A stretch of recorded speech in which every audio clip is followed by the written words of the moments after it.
Today, we're diving in to the second episode in our social media marketing funnel series, where we're going to be chatting all about nurturing our audience. So teacher authors, go ahead and reheat that cup of coffee because I'm your host, Cassandra Foster, and we're about to get schooled in socials. Welcome back to Schooled in Socials. Last episode, we established how the social media marketing funnel works. Potential customers come into our funnel through brand awareness, we nurture them, and then we work to convert them to customers. Since we chatted about brand awareness, the next section of the funnel we need to tackle is where we nurture our audience. So why can't we just go from brand awareness to conversion, bring people into our community, and then immediately start selling them our resources? Well, it would be like meeting someone for the first time. Like we're talking, you just learned their name, you just shook their hand, and the next thing out of their mouth is asking you to help them move tomorrow. Seems a little abrupt, right? Seems like they just introduced themselves to you because they were in need of someone to help them move. Were they even actually interested in getting to know you? Going straight from brand awareness to conversion is kind of like that. Someone just learned about you, and now you would be asking them to immediately like and trust you enough to risk their dollar bills on something you created. That doesn't happen for many people. So we have to nurture them and grow that like and trust. We have to build a relationship with them. We need to show them that we have an authority in our niche, we know what we're talking about, and we have ways that can truly help solve their pain points. Whether that be a simple math worksheet or a whole course on ways to incorporate more hands-on math instruction. You need people's buy-in if you're going to convert them to customers. Now, when should nurturing take place? Well, all of the time, really, just in different amounts. Remember in the last episode, we have to be serving people across our whole funnel all the time. We just shift who we're catering to more during different times. You're going to want to focus the majority of your content on nurturing your audience after a brand awareness phase and into a conversion phase. So if you are prepping a launch or for an upcoming sale, you're presumably going to have spent the last 4 to 6 weeks bringing people into your funnel. Around maybe week 3 of that phase, you should start adding in more nurturing content, and then nurturing content becomes the bigger and bigger focus until the actual launch week or sales date. To give you an example, it might look something like this.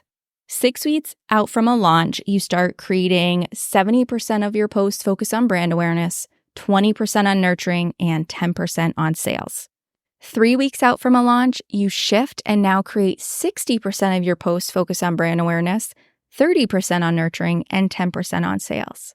1 to 2 weeks out, you shift again, and now you're creating 40% of your posts on brand awareness and 50% of your posts on nurturing and 10% on sales. The idea is the closer you get to the launch or the sale or wherever you're going to be offering your audience, you ramp up the nurturing content. There's no doubt if you've been around for a hot minute, you know the importance of analyzing your social media data to help you reach your big business goals. But if the thought of diving into that data on your own has been holding you back from the content clarity that it can bring, I've got your back. With my quarterly data analysis service, I'm here to be your data bestie right alongside of you, diving into your analytics and outlining a content plan so that you can take effective action. This way, you get all the benefits of having your eyes on your data to help make goals for the new year without having to take a course or wade through the numbers by yourself. It's time to tap into the magic of your social media data, and you don't even have to add anything to your plate to do it. Just hop on the waitlist right now in the show notes. I know your future self will thank you.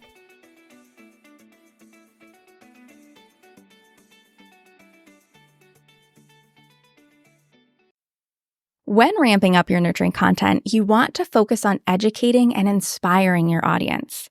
Educational posts where you teach your audience about a topic, like giving them tips and strategies they can use right away in their classrooms, things to improve their teaching or make teaching more manageable, helps to establish you as an authority in your niche.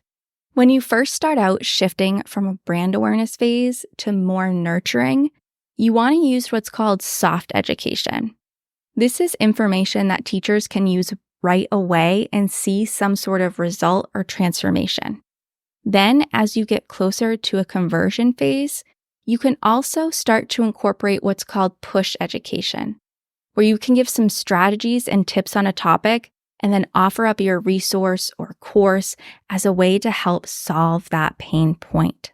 Beyond educational content, to help grow your know, like, and trust, you want to create some inspirational content. And this is where you inspire your audience to take a specific action, typically outside of social media.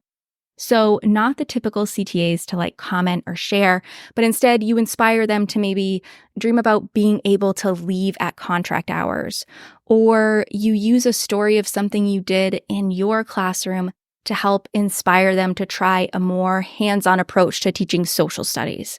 You get them excited. For media types, we want to make sure we're reaching as many of our followers as possible and get them to engage with us. Reels continue to be top for reach here, and for many accounts, Reels also get the most engagement. Carousels, again, can work well for reach, and they also lend themselves very well to educational content. And sometimes you might also consider using a static post, such as an infographic or an inspirational message that your audience would be compelled to save and or share. Nurturing is really where the rubber hits the road in our social media marketing funnel. It's truly where we establish that like and trust that is needed for people to buy in and invest in the solutions we're offering them for their pain points. So we want to focus on education and inspiration. That's going to help build our authority and get people excited. The closer we get to a conversion phase, the more we want to ramp up the posts that nurture so people will be ready to purchase.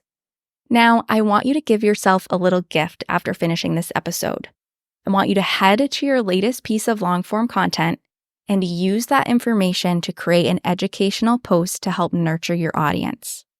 Don't forget to share it with me when you're done, because I'd always love to help you amplify your message. All right, cold coffee friends, thanks so much for listening. If you're loving getting schooled in socials, make sure to subscribe so you don't miss an episode. Also, I would love it if you left a review so that other teacher authors like you can start getting schooled in socials too. All right, I'll see you in the next episode.